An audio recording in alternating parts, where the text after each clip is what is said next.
Hello बच्चों, मैं स्मिता बिजलवान स्वागत करती हूँ आपका आईसीटी वर्चुअल क्लासरूम में। आशा करती हूँ आप सभी स्वस्थ होंगे और अच्छे से अपनी पढ़ाई कर रहे होंगे। बच्चों, आज हम पढ़ने जा रहे हैं क्लास 9th की साइंस और क्लास 9th साइंस में आज हम पढ़ने जा रहे हैं chapter matter in our surrounding, यानी कि हमारे आसपास के पदार्थ। तो इसके बारे में आज हम चर्चा करेंगे, कई सारे पॉइंट्स को डिस्कस करेंगे। सबसे पहले बच्चों, अगर आपसे कहा जाए मैटर, मैटर क्या होता है? मैटर यानी कि पदार्थ। तो एक बेसिक सी चीज है जो हम क्लास 6, 7, 8, 9 में पढ़ते हैं, एक सिंपल सी डेफिनेशन। ठीक है, तो वो क्या होती है? Anything that occupies space and have मास। तो पदार्थ हम किसे कहेंगे? जो स्पेस ऑक्यूपाई करेगा,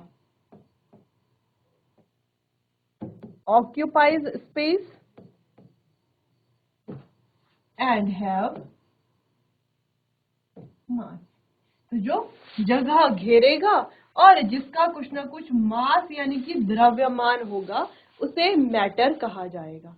जैसे कि हमारे आसपास की जितनी भी चीजें हैं, अगर आप अपने आसपास देखो तो आपको क्या दिखाई देगा? टेबल दिखाई देगा, चेयर दिखाई देगा, ब्लैक बोर्ड, डस्टबिन, ठीक है, chalk, duster, books, notebooks, bag, water bottle, tiffin. तो ये सारी चीजें आपको दिखाई देंगी। तो ये जितनी भी चीजें आपको आपके आसपास दिखाई दे रही हैं, और यहाँ तक कि आप खुद भी एक मैटर हो। ठीक है, जैसे हम इस पेन की बात करते हैं, तो देखो ये पेन हमारे पास है। इस पेन को हमने यहाँ पर इस जगह पर रख दिया है।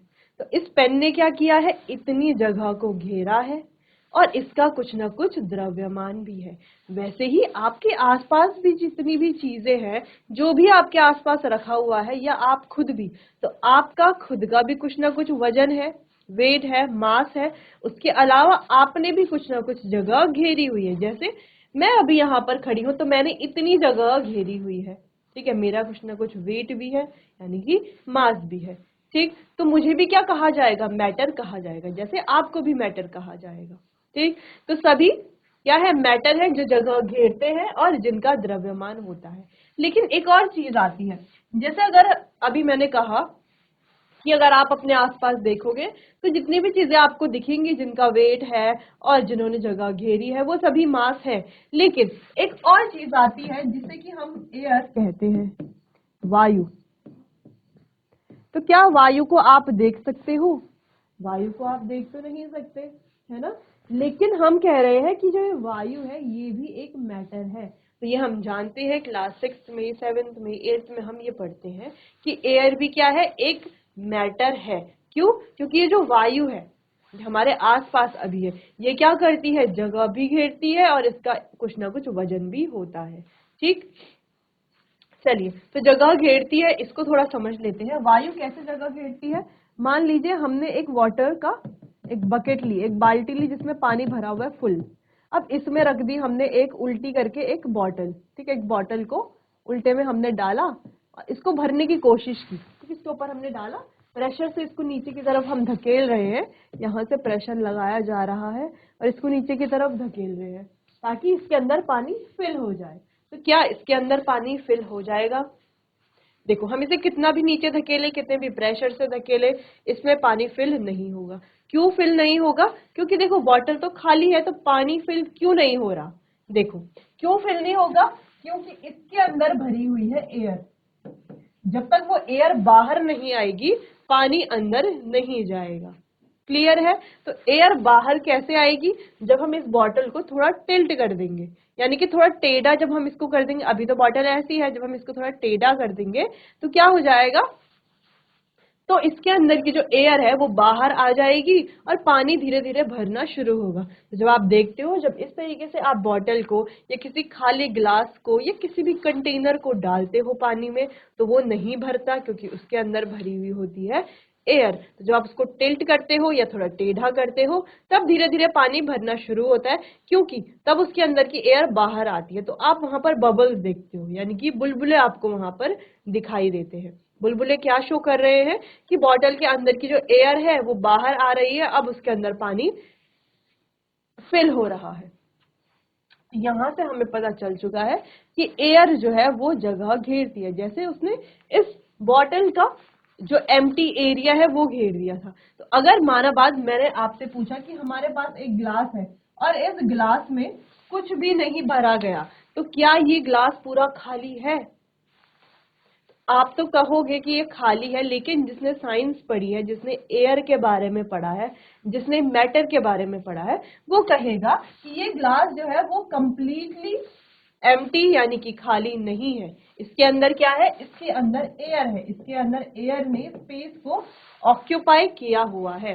क्लियर है इतनी बात? इसके अंदर क्या है? ये ग्लास खाली दिख रहा है लेकिन खाली नहीं है। इसके अंदर क्या है? एयर ने स्पेस ऑक्यूपाई किया है। ठीक है, चलिए। तो एयर स्पेस ऑक्यूपाई करता है, ये हमें पता चल गया। अब क्या एयर का मास भी होता है? हाँ बिल्कुल होता है। जैसे दो बलून्स वाला एग्जांपल बहुत फेमस है, जिसको हम क्लास 6 में पढ़ते हैं, क्लास 7 में भी देखते हैं। ज्यादातर एग्जांपल यही दिया जाता है जब भी हम एयर की बात करते हैं। तो दो बलून है हमारे पास, ठीक है, एक ये है और एक ये है। इसको हमने एक तराजू से, जिसको हम बीम बैलेंस भी कहते हैं, बीम बैलेंस पर लटका दिया है। अब दोनों बलून्स में बराबर की क्या है? एयर भरी हुई है। पहले दोनों बलून्स का साइज कैसा था? ऐसा था, ठीक है। फिर जब हमने इनमें एयर भर दी तब ये ऐसा हो गया, ठीक है। अब देखो दोनों में बराबर का वजन है, तो इसीलिए ये जो बीम बैलेंस है इस तरीके से सीधा हुआ है, ठीक है। अब अगर एक में भी वजन ज्यादा होता है तो बीम बैलेंस उसकी तरफ झुक जाता है। मान लीजिए इसमें वजन ज्यादा है तो बीम बैलेंस इधर की तरफ झुक जाएगा। अगर मान लीजिए इधर की तरफ वजन ज्यादा है तो बीम बैलेंस इधर की तरफ झुक जाएगा। क्लियर है? चलो, तो हम क्या करते हैं, इस वाले बलून की एयर पूरी बाहर निकाल देते हैं, ठीक है। इस वाले बलून की एयर हमने बाहर निकाल दी। तो जब एक बलून की एयर बाहर निकाल दी जाती है तो बीम बैलेंस कुछ ऐसा बन जाता है, ठीक है। अब ये टेढ़ा हो गया, यानी कि ये वाला बलून अब भारी है और ये वाला बलून क्या है? हल्का है। अब है तो दोनों बलून ही, तो ये वाला भारी क्यों है? क्योंकि इसके अंदर एयर भरी हुई है, एयर की वजह से ये भारी है। तो क्या समझ में आता है कि एयर का वजन भी होता है। क्लियर? तो दो चीजें यहाँ से समझ में आ गई है हमें।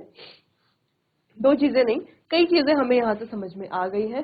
सबसे पहली चीज कि मैटर क्या होता है, जो भी हमारे आसपास है, जो स्पेस ऑक्यूपाई कर रहा है, जिसका कुछ ना कुछ मास है, वो भी क्या है हमारा?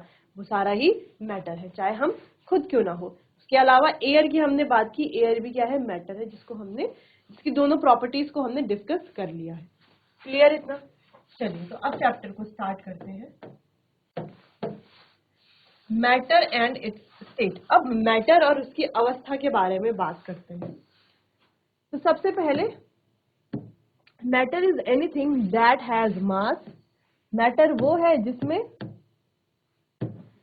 मास होता है और वॉल्यूम यानी कि आयतन होता है। Can be felt by are one और मोर ऑर्गन्स, जो हमारे एक या एक से ज्यादा ऑर्गन से हम फील कर सकते हैं मैटर को, ठीक है। चलिए, अब देखो जैसे यहाँ पर कई सारी, देख सकते हैं हम, कई सारी चीजें बनी हुई है, तो ये सभी क्या है? मैटर ही है, ठीक है। जैसे अगर हम इस की को देखें तो इस की ने यहाँ से लेके यहाँ तक की इतनी जगह को घेरा हुआ है, यानी कि इसने क्या किया हुआ है? स्पेस ऑक्यूपाई किया हुआ है। दूसरी चीज, इसका कुछ ना कुछ वेट भी होगा, यानी कि मास होगा। तो ये भी क्या है? एक मैटर है। जो भी स्पेस ऑक्यूपाई करता है, जिसका कुछ ना कुछ मास होता है, वो क्या कहलाया जाता है? मैटर कहलाया जाता है। क्लियर है इतना? चलिए चलिए बच्चों, तो डेफिनेशन आप नोट कर लीजिए और आप एग्जांपल्स लिख सकते हैं ये सभी।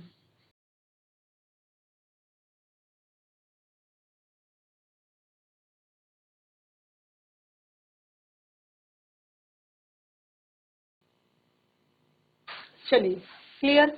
अब आगे बढ़ते हैं। चलिए, everything in the universe is made up of matter, यानी कि यूनिवर्स में कोई भी चीज है वो बनी हुई है मैटर से।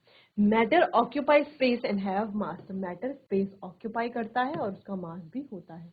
अच्छा, उनका जो मास होता है, तो मास की यूनिट होती है केजी, किलोग्राम, और वॉल्यूम की यूनिट होती है cubic metre. The common unit of measuring volume is litre. तो वॉल्यूम की जो कॉमन मेजरिंग यूनिट होती है वो तो लीटर होती है, वो हमें पता है।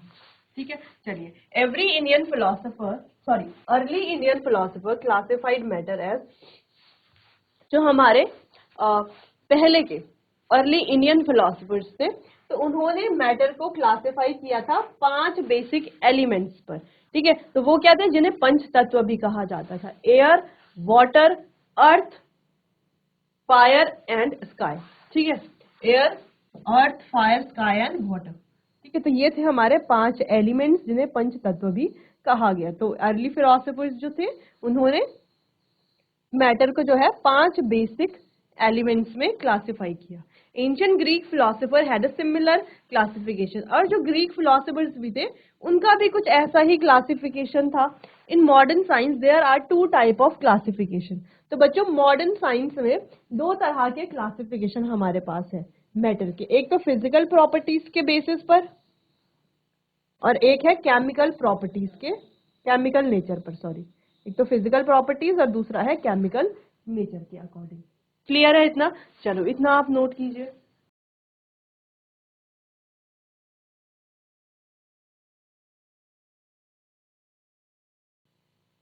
चलिए आगे बढ़ते हैं, बात करते हैं मैटर को। Matter classified into groups according to their physical and chemical properties. तो अपनी फिजिकल और केमिकल प्रॉपर्टीज के बेसिस पर इन्हें 2 पार्ट में बांटा गया। ठीक है, एक तो फिजिकल प्रॉपर्टीज और एक केमिकल प्रॉपर्टीज। तो फिजिकल प्रॉपर्टी है ठोस यानी कि सॉलिड, लिक्विड यानी कि द्रव, और गैस। और अगर हम केमिकल प्रॉपर्टीज के आधार पर बात करें तो ये है एलिमेंट्स यानी कि तत्व, कंपाउंड यानी कि यौगिक, और मिक्सचर यानी कि जो हमारे मिश्रण होते ही हैं। ठीक है, एलिमेंट्स, कंपाउंड एंड मिक्सचर। ठीक है, तो एलिमेंट्स जो होते हैं बच्चों, एलिमेंट्स अगर हम बात करें, जैसे आयरन है तो ये भी एलिमेंट है, एल्यूमिनियम है, ठीक है, ये भी एलिमेंट है। इन एलिमेंट से मिलकर के बनते हैं कंपाउंड, और एलिमेंट से मिलकर के बनते हैं कंपाउंड। और मिक्सचर्स अलग होते हैं। मिक्सचर्स होते हैं 2 टाइप्स के, एक होते हैं होमोजीनस मिक्सचर,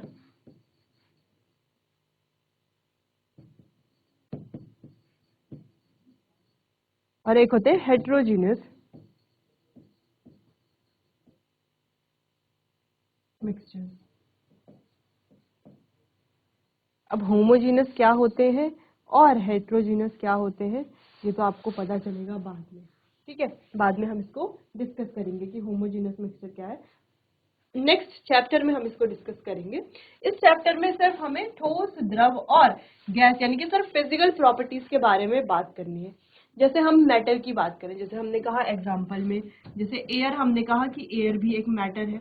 इसके अलावा हमने कहा कि पेन भी क्या है, एक मैटर है। इसके अलावा हम कहें वाटर, पानी, पानी भी क्या है, एक मैटर है।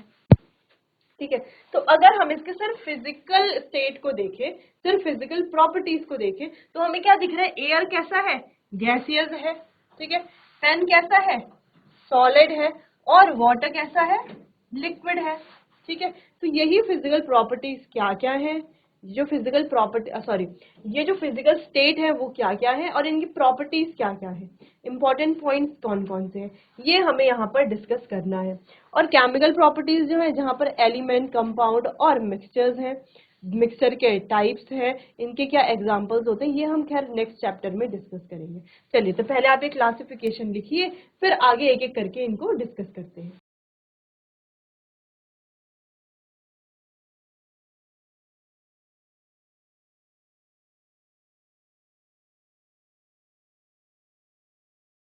चलिए, अब आगे बढ़ते हैं और डिस्कस करते हैं फिजिकल नेचर ऑफ मैटर को।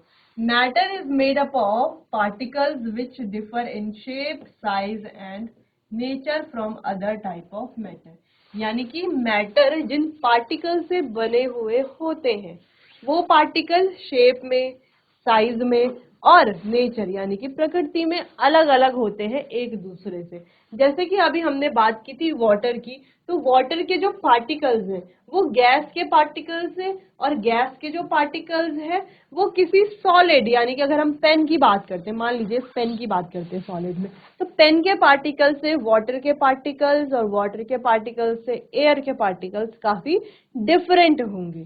ठीक है, चलिए, the particle of matter are very small. दूसरी चीज ये है कि मैटर के जो पार्टिकल्स हैं ये कैसे होते हैं, बहुत छोटे होते हैं। ठीक है, मैटर के जो पार्टिकल्स होते हैं वो बहुत ज्यादा छोटे होते हैं। देखो बच्चों, हमारे पास है मैटर, कोई भी मैटर है, ये मैटर जो है वो बना हुआ होता है मॉलिक्यूल से, और ये जो मॉलिक्यूल्स है ना ये बना हुआ होता है एटम से। तो हम कह सकते हैं कि जो छोटे वाले पार्टिकल्स की बात हो रही है, ये जो स्मॉल पार्टिकल्स की बात हो रही है, ये होते हैं वेरी स्मॉल, बहुत छोटे, टाइनी एकदम। तो ये जो छोटे वाले पार्टिकल्स की बात हो रही है ना जिनसे मैटर बना हुआ है, वो पार्टिकल कौन से हैं, वो एटम ही है। खैर इन्हें हम अगले चैप्टर में समझेंगे एटम्स, फिलहाल हम इन्हें पार्टिकल्स ही कह रहे हैं। वैसे हमें पता है कि इन्हें एटम्स कहते हैं, लेकिन फिलहाल चैप्टर में हम इन्हें पार्टिकल्स कह रहे हैं। The particle which constitute a certain matter are so small that we can not see them individually. और ये इतने छोटे होते हैं कि इन्हें इंडिविजुअली देख पाना बहुत ज्यादा मुश्किल होता है। मुश्किल क्या, हम बिल्कुल देख ही नहीं सकते इनको इंडिविजुअली, यानी कि अलग अलग इन्हें नहीं देख सकते विद नेकेड आईज, यानी कि नग्न आंखों से इन्हें इंडिविजुअली हम नहीं देख सकते। ठीक है, मैटर के जो पार्टिकल्स हैं जिनसे मिल करके एटम, या सॉरी जिनसे मिल करके मैटर बना हुआ है। जैसे अगर हम इस पेन की बात करते हैं, इस पेन को जब हम छोटे पीस इसको दो पार्ट में डिवाइड कर लें, फिर उसको अगेन दो पार्ट्स में, फिर हम ऐसे ऐसे डिवाइड कर लें, तो लास्ट में एक ऐसा पार्ट आएगा जिसको हम आगे और डिवाइड नहीं कर सकते, तो वो होगा इसका सबसे ज्यादा स्मॉलेस्ट पार्टिकल। ठीक है, जो हमें दिख रहा है, फिलहाल दिखने वाले में बात करते हैं, तो कहा जाए तो ये है इसका स्मॉलेस्ट पार्टिकल्स। लेकिन इसको और ज्यादा और ज्यादा और ज्यादा माइक्रोस्कोप के अंडर हम और ज्यादा स्मॉल पार्टिकल्स में ब्रेक कर सकते हैं। उनमें से भी जो सबसे लास्ट वाला जो पार्टिकल होगा जिसको अब और ज्यादा पार्टिकल्स में तोड़ा नहीं जा सकता, वो होगा इस जो ये मैटर है उसका सबसे स्मॉलेस्ट पार्टिकल, ये जो पेन है उसका सबसे स्मॉलेस्ट पार्टिकल, और उसी को हम क्या कह रहे हैं, एटम यहाँ पर कह रहे हैं। ठीक है, क्लियर इतना। चलिए, तो ये दोनों नोट कीजिए मैटर के फिजिकल नेचर के बारे में, फिर आगे बढ़ते हैं।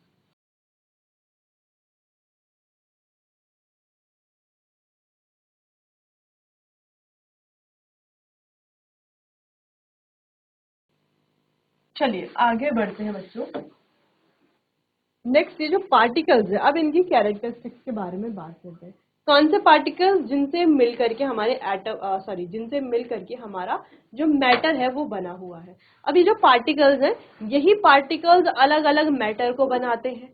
यही पार्टिकल्स डिसाइड करते हैं कि कौन से मैटर की प्रॉपर्टी क्या होगी, है ना। यही पार्टिकल्स हैं जो गैसियस मैटर को बनाते हैं, या सॉलिड मैटर को बनाते हैं, या लिक्विड मैटर को बनाते हैं। चलिए, तो पहली प्रॉपर्टी है particles of matter have space between them. ठीक है, मैटर के जो पार्टिकल्स हैं उनके बीच में स्पेस होता है। This is called intermolecular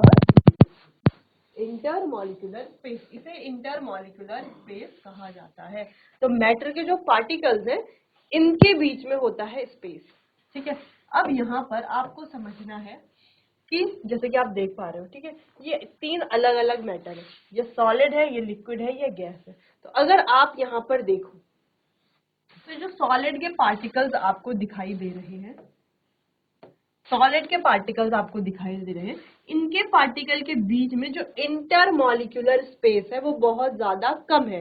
liquid से तो बहुत ज्यादा कम है। अगर आप लिक्विड में देखो तो इनके पार्टिकल्स में सॉलिड के कंपैरिजन में इंटरमॉलिक्यूलर स्पेस तो है, लेकिन अगर आप गैसेस के पार्टिकल्स में देखो तो इनके पार्टिकल में जो इंटरमॉलिक्यूलर स्पेस है वो बहुत ज्यादा है। ठीक है, यानी कि यहाँ से आपको क्या समझ में आता है कि जो सॉलिड होते हैं उनके पार्टिकल्स के बीच में इंटरमॉलिक्यूलर स्पेस बहुत कम या ना के बराबर होता है। ठीक है, तो जैसे ये हमारा एक सॉलिड है, अगर इसके पार्टिकल्स के बीच की बात करें तो इनके बीच में इंटरमॉलिक्यूलर स्पेस नहीं होता है। ठीक है, इसके अलावा जैसे वाटर है या कोई भी लिक्विड है, उनके पार्टिकल के बीच में इंटरमॉलिक्यूलर स्पेस होता है। ठीक है, अगर गैसेस की बात करें तो गैस के पार्टिकल्स तो एक दूसरे से बहुत ज्यादा दूर रहते हैं, इसीलिए उनके बीच में बहुत ज्यादा स्पेस होता है। ठीक है, चलिए। तो अगर हम यहाँ पर ये चित्र बनाए तो ये है सॉलिड के पार्टिकल्स,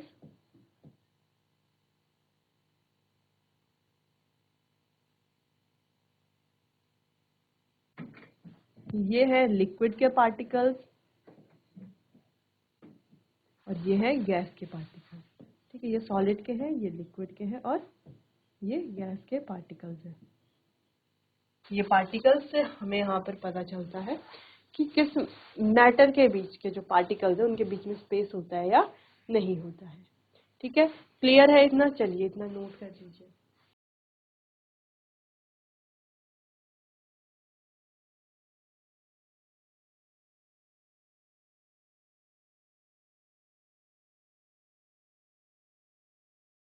चलिए आगे बढ़ते हैं। अब मैटर के पार्टिकल्स के बीच में स्पेस होता है ये तो हमने देख लिया, इसको अब एक एक्सपेरिमेंट से समझते हैं। ठीक है बच्चों, चलिए हमने क्या किया, हमने लिया एक बीकर, बीकर में डाला वाटर। अब इस वाटर में हमने डाल दिया 1 स्पून सॉल्ट। ठीक है, क्या डाल दिया? सॉल्ट डाल दिया। देखो बीकर में क्या है, पहले से वाटर है यानी कि जल पहले से ही है। अब हमने इसमें 1 चम्मच सॉल्ट डाल दिया। अब पानी का जो वॉल्यूम है वो इतना ही है। ठीक है, इतना है। तो जब हम इसमें 1 चम्मच नमक डालेंगे तो पानी का वॉल्यूम बढ़ना चाहिए, है ना? यानी कि जो हमारा लॉजिक है वो तो यही कहेगा कि पानी में हम कोई चीज डालते हैं तो उसका लेवल क्या होना चाहिए? बढ़ना चाहिए, वॉल्यूम बढ़ना चाहिए। लेकिन जब हम इस वाटर में 1 चम्मच या 2 चम्मच सॉल्ट डालते हैं और उसे घोल देते हैं एक स्टिरर की मदद से, ठीक है, घोल दिया हमने उसे या चम्मच की मदद से घोल दिया, तो हम क्या देखते हैं, वाटर का जो लेवल है वो पहले जितना था अभी भी उतना है, यानी कि थोड़ा सा भी इंक्रीज यहाँ पर नहीं हुआ, थोड़ा सा भी ये लेवल जो है वो यहाँ पर नहीं बढ़ा। तो ये किस वजह से हुआ है? क्या नमक जो है वो पानी में जाके खो गया कहीं, है ना, जो लेवल नहीं बढ़ा?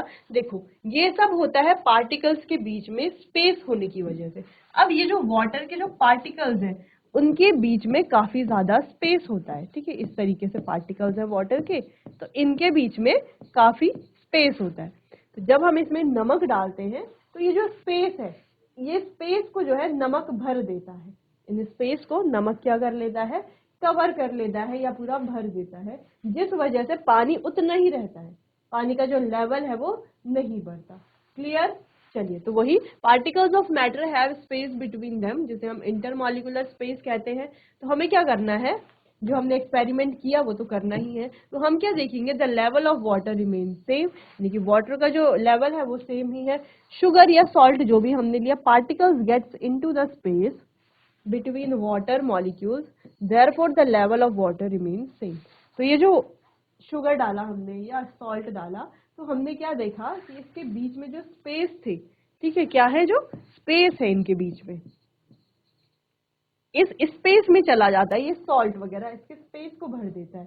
ठीक है, तो जब इन्होंने स्पेस को भर दिया तो लेवल पानी का नहीं बढ़ता। दूसरी चीज ये है कि अगर स्पेस भर जाए, जैसे 2 चम्मच डाल करके पूरे 1 गिलास जो वाटर है उसका स्पेस भर जाएगा, ठीक है, तो अगर हम उसमें और ज्यादा सॉल्ट डालते हैं तो अब जो है इसका लेवल इंक्रीज होना शुरू कर देता है और नमक जो है अब वो घुलना भी बंद कर देगा।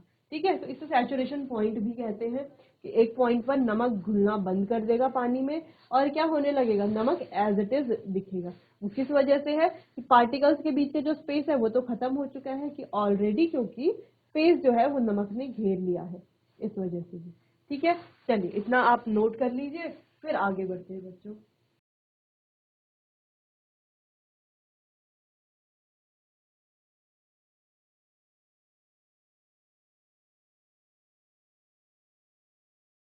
चलिए आगे बढ़ते हैं, बात करते हैं अगली कैरेक्टरिस्टिक्स की। ठीक है, the particle of matter in a state of continuous movement. तो मैटर के जो पार्टिकल्स हैं वो कंटिन्यू मूवमेंट करते रहते हैं, यानी कि निरंतर गतिशील होते हैं। ठीक है, निरंतर क्या होते हैं, गतिशील होते हैं। This suggest that they possess some energy called kinetic energy. तो इससे पता चलता है कि इनके पास कुछ एनर्जी होती है जिसे हम काइनेटिक एनर्जी कहते हैं। और देखो बच्चों, मूव करने की जो एनर्जी होती है ना, कोई पार्टिकल अगर इस तरीके से, जैसे ये पेन है, तो क्या ये मूव कर रहा है? नहीं मूव कर रहा। लेकिन अगर ये मूव करने लग जाए तो इसका मतलब क्या है? इसके पास कुछ ना कुछ एनर्जी है, जिसे हम काइनेटिक एनर्जी कहते हैं। ठीक है। As the temperature rises, the kinetic energy of the particle increases and hence particle move faster. तो जैसे जैसे टेम्परेचर बढ़ता है, जब टेम्परेचर बढ़ता है तो काइनेटिक एनर्जी भी पार्टिकल्स की बढ़ने लगती है टेम्परेचर के साथ साथ। तो जब टेम्परेचर के साथ साथ काइनेटिक एनर्जी भी बढ़ेगी तो पार्टिकल्स की जो मूवमेंट है वो भी क्या होने लगेगी? फास्टर होने लगेगी, यानी कि तेज मूव करने लगेगी। जैसे यहाँ पर देखो, यहाँ पे ज्यादा थर्मल एनर्जी है और यहाँ पर कम थर्मल एनर्जी है। ठीक है, तो ये हम लगा सकते हैं बच्चों यहाँ से अंदाजा कि जब टेम्परेचर बढ़ेगा, ठीक है, तो आप लिख सकते हो टेम्परेचर इंक्रीज तो काइनेटिक एनर्जी भी इंक्रीज और पार्टिकल्स की जो मूवमेंट है वो भी बढ़ जाएगी। क्लियर? यहाँ से जो सेकंड कैरेक्टरिस्टिक है वो हमें समझ में आ गई है कि जो पार्टिकल्स है वो निरंतर गति में रहते हैं। ठीक है, गतिशील वो होते हैं। ठीक, चलिए अब यहाँ पर कुछ एग्जांपल्स की बात कर लेते हैं। Particles of matter are in state of continuous movement. This suggests that they possess some energy that is called kinetic energy. As the temperature rises, kinetic energy of the particle increases. चलिए, how does the smell of burning incense stick spread in the whole room? तो आप जानते हो जो incense stick होती है, जिसे हम धूप भी या अगरबत्ती कहते हैं, तो इस तरीके से हमारे पास धूप है या अगरबत्ती है, इसको जब हमने जलाया, ठीक है, जब हमने इसको जलाया तो हमें क्या दिखता है कि इसके जो पार्टिकल्स हैं, क्या दिखता है हमें? जब हमने धूप जलाई तो हमें दिखता क्या है? दिखता तो कुछ भी नहीं है। ठीक है, हम जब हमने धूप जलाई तो पहले जब ये सॉलिड अवस्था में थी, जब हमने इसको जलाया हुआ नहीं था, तब तो इसमें से स्मेल आती थी। हाँ आती थी, लेकिन कब आती थी? जब हम इसको बहुत ज्यादा पास जाकर के इसकी स्मेल लेते थे, ठीक है, तब हमें स्मेल आती थी इसकी। ठीक, लेकिन जैसे ही हमने इसको जलाया, जलाने से क्या हुआ? जो इसके पार्टिकल्स थे उनका टेम्परेचर बढ़ा और वो क्या हो गए? गतिशील हो गए और ज्यादा फास्टर वो मूव करने लगे, और ज्यादा फास्ट मूव करते, इसीलिए इसकी जो स्मेल है बहुत दूर दूर तक जाती है। क्लियर है इतना? चलिए, तो the particles of hot after lightning it, incense stick possesses large kinetic energy and diffuse in air rapidly and reach several meters away. तो ये क्या करती है? एकदम से डिफ्यूज कर जाती है एयर में और रैपिडली इधर उधर मूव करने लगती है। At higher temperature particles have high kinetic energy and move faster, hence the smell of incense stick reaches us. इस वजह से इंसेंस स्टिक की स्मेल हम तक पहुंचती है, या अगरबत्ती कहें कि जो स्मेल है वो हम तक पहुंचने लगती है, क्योंकि पार्टिकल्स क्या करते हैं? गति कर रहे हैं, ट्रैवल करके जा रहे हैं, है ना। अगर देखो पार्टिकल्स ट्रैवल ना कर सकते, एक ही जगह में रहते, है ना, तो लेकिन क्या ऐसा होता है? नहीं होता। देखो, जब मान लो अगरबत्ती हमारे हाथ में रखी हुई है, कुछ समय बाद उसकी हल्की हल्की स्मेल हमें आने लगेगी, बहुत धीमी धीमी आने लगेगी, तो हमें बहुत नजदीक जाकर के उसकी स्मेल नहीं लेनी पड़ेगी, वो हमसे थोड़ा दूरी पर भी होगी तो भी हमें हल्की हल्की स्मेल उसकी आने लगेगी। क्लियर है? इतना तो समझ में आया। लेकिन जैसे हम इसको लाइट अप कर लेते हैं माचिस की मदद से या किसी भी चीज की मदद से इसको हल्का जला लेते हैं, ठीक है, उससे क्या होता है? इसके जो पार्टिकल्स है उनकी काइनेटिक एनर्जी बढ़ती है, फिर जो है इसकी स्मेल हमें बगल वाले रूम तक, यहाँ तक कि पूरे घर में इसकी स्मेल जो है वो फैल जाती है। ये सब किस वजह से होता है? ये होता है पार्टिकल्स के मूवमेंट की वजह से। क्लियर है इतना? चलिए नोट कर लीजिए इसे बच्चों।